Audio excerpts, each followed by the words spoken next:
The only way you can control the people is to lie to them. You can write that down in your book, very big letters. The only way you can control anybody is to lie with them. My position as the spokesperson was to evade the question or sleaze around some way or give what was an acceptable answer or something that I believed at the time. No, that doesn't happen. Oh, we would never do that.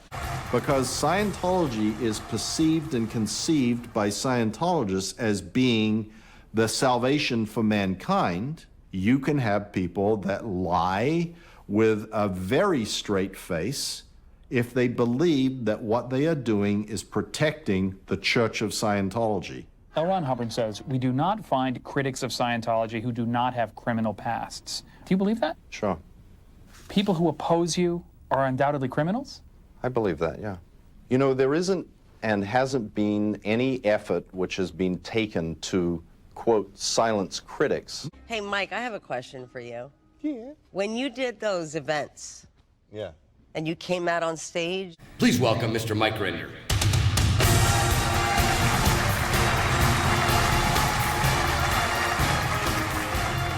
We've continued our events, conferences, and hand-to-hand distribution, reaching no less than 131 million worldwide this year. at the time, did you believe that that was true? I always knew that everything was being presented in the best possible light. And that's probably the kindest way of putting it. Even if what was being shown wasn't exactly that, there was... Some truth to it. There's some truth to it. So it worked on you too as a Zero River? Sort of, yeah. I mean, I could tell you that I believed it when I was like, you know, with my attitude, like, you know, don't attack Scientology. You know, without Scientology, there would be no, like... Without any Scientology organization, things are not going to change on this planet. We are the most ethical group you're ever going to find, and actually the only group that's really making change for mankind. And I really believed it. I really believed we were doing those things. Yeah, well, you were supposed to.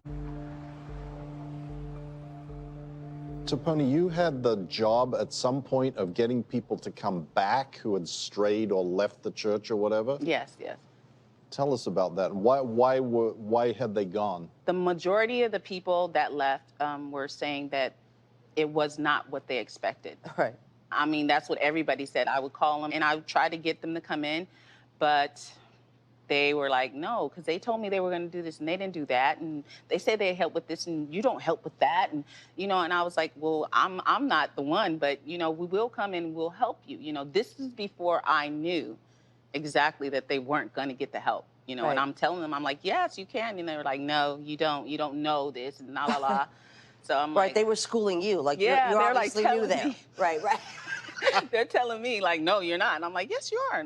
People often ask us, like, you knew you were lying, right? Mike and I would go and promote and get people in Scientology. And so why were you perpetuating this, knowing that you yourself went for spiritual enlightenment and you weren't receiving it? I guess I kept hoping that I'm going to get there. But I'm telling these people that, yeah, you'll get there, but I haven't got there.